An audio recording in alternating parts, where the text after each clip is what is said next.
voltamos, eu conto a vocês, eu acho que a maioria de vocês já sabem, a Camila virou referência no quesito emagrecimento, sim. As pessoas, quando vão falar emagrecimento, citam o seu nome, que você está fazendo muito sucesso. Como é que é isso? Qual o papel do nutrólogo para quem esteja acima do peso? O que você faz? São fórmulas, castigos, suplícios, chicote.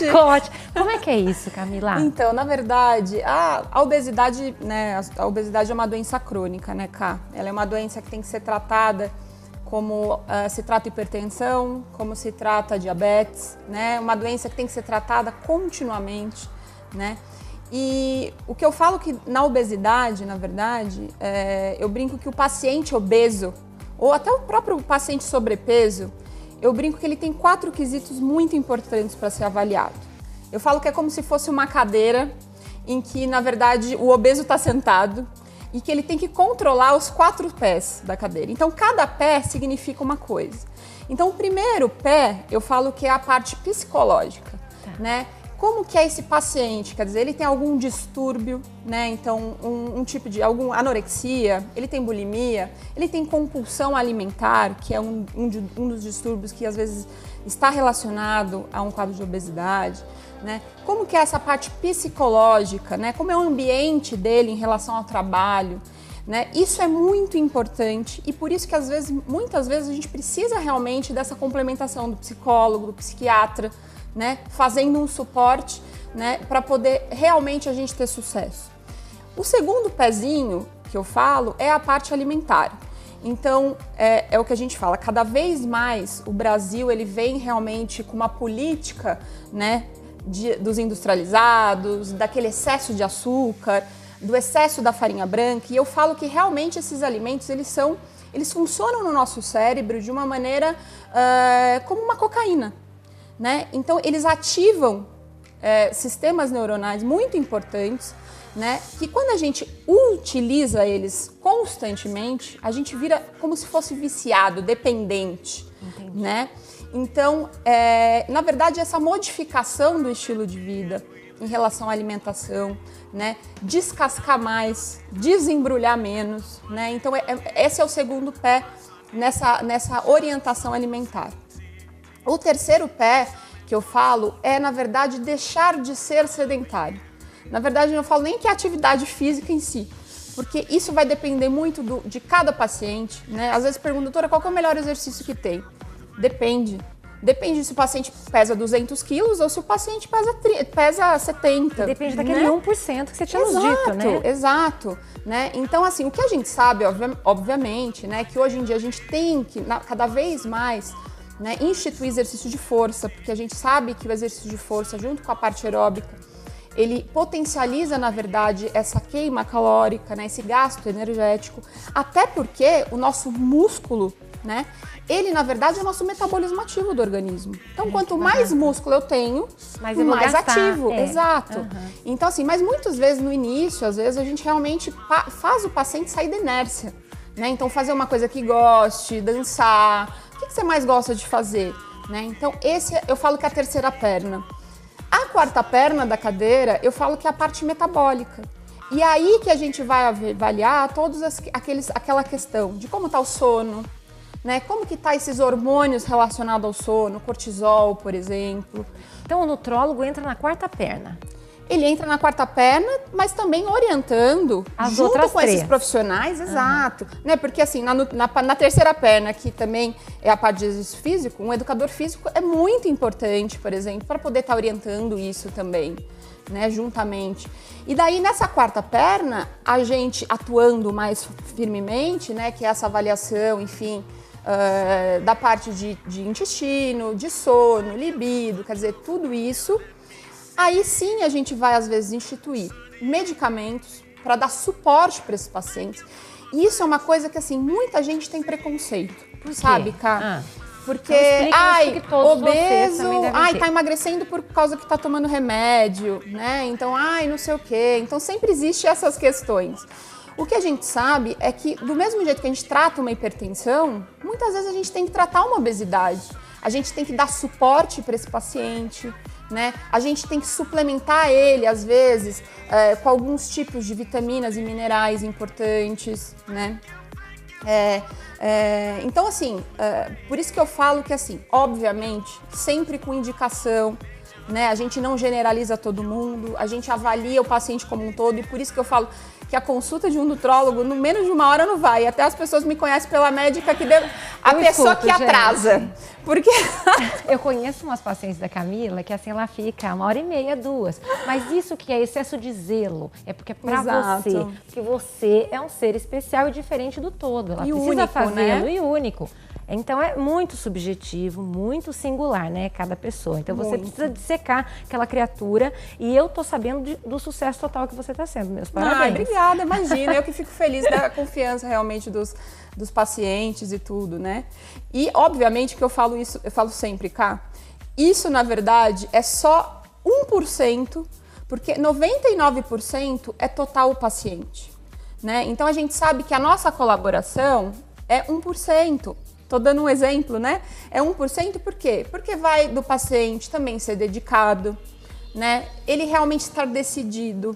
Eu falo isso, não adianta chegar lá e querer... Não, você está decidido que você quer mudar, né? A gente tem as mesmas coisas, a gente fazendo as mesmas coisas, a gente tem os mesmos resultados. Então, quando o paciente chega lá, eu falo, e aí, você está decidido? Vamos mudar de fato, né? Então, eu falo que 99% é o paciente, porque ele fica com ele 100% do dia, né? É uma vitória. E é uma vitória, vê, né? A gente fica muito feliz quando a gente recebe os pacientes de volta no retorno. Nossa, doutora, eu melhorei minha qualidade de vida. Ah, eu melhorei meu sono, minha disposição tá outra. E não era assim, né? nem só o emagrecimento, Não. que foi o fator que ele foi procurá-la. Exato. Ela Exato, mudou cara. toda a vida dele. Isso que é o mais interessante, sabe? É a gente realmente melhorar a qualidade de vida e trazer para o paciente uma longevidade mais saudável. E os hormônios, você tinha dito? Porque nós recebemos a Adriana aqui, que foi um sucesso. Ela ajudou tantas pessoas com a entrevista dela. Cami, você nos auxilia com isso também? Como é que é? Então, na verdade, os hormônios, né? Outro dia até uma paciente me perguntou, doutora, a gente tem uma época certa para iniciar o uso dos hormônios, né? Então, assim, na verdade, hormônio... toda vez que o paciente chega no consultório, que a gente faz uma avaliação médica e uma avaliação de exames laboratoriais, a gente consegue ver todo... Eu brinco que os hormônios, eles formam como se fosse uma dança. Um se relaciona ao outro, né? Então a gente consegue avaliar. Hoje, na verdade, o que antigamente se pensava que a partir dos 50 anos, que os pacientes iam começando a ter realmente um declínio desses níveis hormonais, a gente sabe hoje em dia que até a criança começa já a ter influência, né, do ponto de vista alimentar. Então, por exemplo, aquelas crianças que tomam muito leite de soja, né? Então, quer dizer, hoje em dia a gente sabe que a menarca desses pacientes, dessas crianças, elas são muito mais antecipadas. Quem toma leite de soja? Sim, porque... Vão ficar menstruadas antes? Pode ser, por quê? Porque hoje em dia... Dó. Pois é. Vamos dar leite de vaca pra meninada, gente? Olha, tudo errado. O que acontece é que o leite de soja, ele tem fitoestrogênio. Tá. Então, esses estrogênios, fitoestrogênios, que são estrogênios similares, vamos dizer, a criança fazendo uso muito disso nessa fase do crescimento, às vezes elas podem, na verdade, antecipar essa menarca, né? Então a gente sabe que, tipo, os alimentos influenciam esses hormônios, a obesidade, o estilo de vida, por exemplo, influencia esses hormônios. Então, a gente não sabe hoje em dia se o ganho do peso que levou, por exemplo, o declínio da testosterona, ou se foi a testosterona baixa que levou as pessoas a engordarem, porque a testosterona também é extremamente importante, por exemplo, para o controle da obesidade. Ai, gente, né? Então como é que faz? Olha que complicado. Então, por isso que eu falo que muitas vezes a gente realmente tem que orientar em relação ao anticoncepcional, a gente tem que orientar em relação à suplementação desses exames, quer dizer, fazer essa modulação hormonal, né? Para que a gente ajuste isso daí e o paciente realmente tenha uma qualidade de vida melhor, em que ele consiga alcançar os resultados dele, em que ele melhore aquelas sintomatologias, né? Então, e hoje em dia se usando os hormônios bioidênticos, igual a Adriana falou, né? Não é só mais menopausa, né? Hoje em dia, na verdade, a modulação há que ser feita. Então precisa de ela há de ser feita e precisa ser avaliada, né? Quer dizer, você me falou sobre, então, os anticoncepcionais. Como é que vocês, nutrólogos, avaliam, então, como será, talvez, a nossa longevidade, o nosso futuro, por causa dos anticoncepcionais que nós começamos a tomar lá atrás? Como é que é isso? Então, na verdade, os hormônios, o anticoncepcional são hormônios sintéticos, tá, né? Então, estrogênio, a progesterona. Então, tem gente que usa por toda uma vida, né? Os hormônios orais. E o que acontece? Até pessoas chegam, às vezes, com queixas, né? Ai, putz, eu tenho dificuldade de ganho de massa muscular, né? Então, a gente sabe hoje em dia que o hormônio sintético, ele faz como se fosse um bloqueio do nosso eixo hormonal. Então, com isso, a gente acaba tendo uma diminuição maior da testosterona, né? Que é um hormônio super importante, por exemplo, para ganho de massa muscular, né? Então, às vezes, aquela pessoa que está anos e anos numa academia e às vezes não vê mudança corporal nenhuma, né? É porque ela toma pílula? Pode ser na verdade, pode ser uma coisa, não só isso, né? Na verdade, é um conjunto. É um conjunto. Mas eu falo que isso daí é uma das causas também, né? Fator É um fator, exato. Então, assim, além do que o anticoncepcional, esses hormônios sintéticos, eu falo que existe, na verdade, um risco maior em relação à parte cardiovascular, né? A realização de... esses pacientes, eles diminuem o libido com o uso, porque cai testosterona. Ou seja, você toma pra não ficar grávida, entendeu? Mas também você não vai querer namorar. Mas hoje tem alternativas interessantes, né? Gente, é de dar um nó, né? É muita informação e a gente realmente fica sem saber, né? A primeira coisa que eu falo é assim, nunca deixe e nem pare de usar o anticoncepcional por conta. Sempre converse com a sua ginecologista, sempre converse com o seu nutrólogo, para saber se o seu caso realmente é um caso que realmente merece essa observação, né? Porque senão, pessoal, né, a gente vai falando de anticoncepcional, todo mundo amanhã não está usando, né? A gente não está generalizando. O que a gente sabe, na verdade, é que esses hormônios sintéticos, eles acabam realmente levando maior risco de trombose e tudo mais. Então, por isso que hoje em dia, até quando a gente vai indicar um método contraceptivo, a gente fala sobre o DIU, né? Que é aquele dispositivo intrauterino. Então, é isso que eu ia falar agora. Então, porque o DIU é o de cobre. E o CIO, que é o Mirena, que ele é como o DIU, mas é um sistema intrauterino que é chamado, né? Ele libera, não na circulação sanguínea, mas ele libera no seu útero, não é assim? Exato. Esse não é o melhor? Então, depende. Então, você vê que como tudo depende. Então, depende. Tem que passar para o exame, gente. Isso aqui tem, não adianta. Nós estamos falando assim, lato sensu mesmo, aquela coisa bem generalizada. Exato. Não é? O estrito tudo sensu depende. vai ser você ir num consultório de um nutrólogo para que ele possa orientá-lo com os exames e saber quem é você. Mas fale um pouco. Na verdade, óbvio, é o que eu tô te falando. De qualquer... O Mirena, que na verdade é o DIU em que a gente tem a liberação hormonal, a progesterona, né?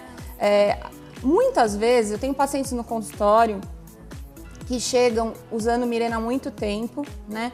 E que tem níveis de testosterona e estrogênio ótimos. A gente sabe que é local, mas que em um certo momento isso vai virar sistêmico. Mas é muito interessante porque algumas pacientes, elas já usam um tempo e a gente vê que realmente não tem nenhuma alteração ou muito pouca alteração, né? Agora, tem pacientes que colocam e que realmente... logo em seguida já começam a ter alterações. Eu adoro, gente. Né? Então, assim, isso eu acho que cada um tem que ser avaliado, é como a gente está falando aqui, a gente tem que ser avaliado mais minuciosamente, né? Quando realmente uma pessoa me pergunta, Camila, o que eu devo usar? Eu falo assim, o quanto menos a gente colocar de hormônio no organismo, melhor. Se você tiver a possibilidade, juntamente com a sua ginecologista, e ela achar, ok, o DIU de cobre serve, né? E eu falo assim, ginecologistas hoje em dia que são atualizados, né? Então, isso é uma coisa muito importante, é você confiar no seu ginecologista também, né? Então, se ele fala, não, eu acho que ok, sem problema nenhum, você não tem nenhuma contraindicação, ótimo. Vamos tentar usar o mínimo possível de hormônios. Mas o DIU de cobre já não está obsoleto? Eu usei e foi uma coisa drástica na minha vida. Era incapacitante, eu ficava na cama, Cami. Entendeu? Então, mas é isso que a gente está falando. Isso é para cada organismo, é um organismo. O que tem hoje em dia, que é muito bacana, são o uso, na verdade, de alguns hormônios que a gente faz no pallet. Na verdade, o pallet é como se fosse um implante. Um implante, exato, não é subcutâneo. Não, porque ele, na verdade, você consegue avaliar que dose que você coloca para cada hormônio, né? E mediante aquele organismo. Tá. E aqueles hormônios, eles são bioidênticos, então é muito interessante, porque qual que é a diferença do bioidêntico? A Adriana teve aqui, ela falou, mas na verdade é o tipo da molécula. É uma molécula mais parecida, na verdade, né, a um hormônio, o nosso hormônio, né? Então a chave fechadura fica mais fácil, vamos dizer, Entendi. o nosso organismo funcionar. Mas eu acho que assim, a melhor coisa, sempre, sempre consulte bons profissionais, né? Perfeito. A gente sempre tem que estar cercada por bons profissionais, seja eles ginecologistas, médicos todos, a parte de educadores físicos, psicólogos, fisioterapeutas. Então, assim, a gente estando cercado por essas pessoas, né? Tudo vai com o tempo. Tudo vai com o tempo e a gente realmente vai realmente tendo uma melhor qualidade de vida em tudo. Ou seja, gente, trocando em miúdos, teremos que ir a um bom nutrólogo para saber quem somos nós, entendeu? Com a vibe do nosso corpo e que apito nós vamos tocar agora e no futuro, né? Cami, eu agradeço. Eu que agradeço, amei nossa conversa. E tinha muito mais. Nossa, a gente tem papo, já tá viu? aqui na frente, Eles já estão aqui, ó. Corta. Tesourando a gente. A gente vai ficar aqui papiando. Vamos, a gente papia. Gente, muito obrigada. Fiquem com Deus e até o próximo programa. Um beijo, gente. Tchau, tchau. Tchau, amor.